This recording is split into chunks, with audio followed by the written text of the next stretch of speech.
Good morning, guys. Ito ang pusa ko na naman. Oh, giniginaw siya.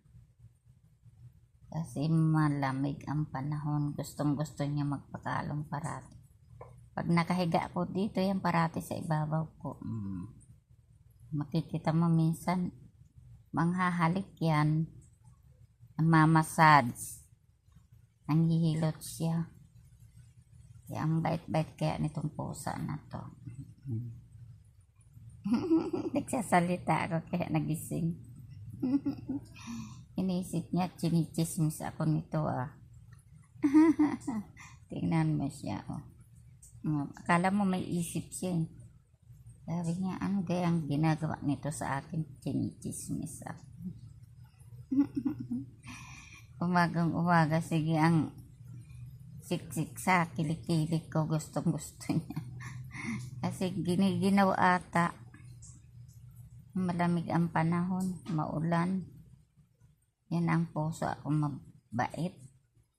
Parating nakatabi sa akin. Tuwing matutulog ako, mahiga ako.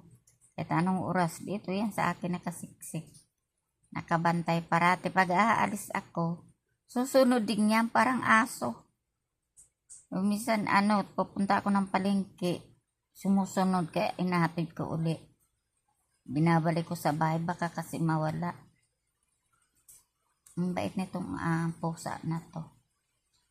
Sunod-sunod sa akin. Maganda pala yung pusa na yung lumaki sa'yo. Yung dito pinanganak talaga sa bahay mo kasi malambing at saka parating nakadikit sa'yo. Di kaya ng iba na yung tumuloy sa'yo na malaki na sila. Iba yung ugali. Mabait naman pero hindi masyado close sa'yo. Di kaya ng lumaki sa'yo. Close talaga sa'yo, parating nakadikit sa'yo. Parang ang aso pag aalis ako, siya, susunod. Kahit pumunta ako sa kapitbahay, makita mo nandiyan, nasa pitan ko, nandiyan na rin sa loob ng bahay. Nakasunod na talaga siya.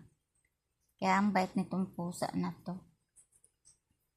3 nga to, namatay na yung 2, yung isa doon, kulay orange. Ganito rin. Kahit nga nagla-live ako, nandiyan parati sa tabi ko. Nangungulit, parating nangingi ng pagkain. Nanghahalik pa. O yun, umalis na. Sabi, chinichismis mo ko Okay, thank you guys. Don't forget to subscribe my channel and share. Bye. God bless us all.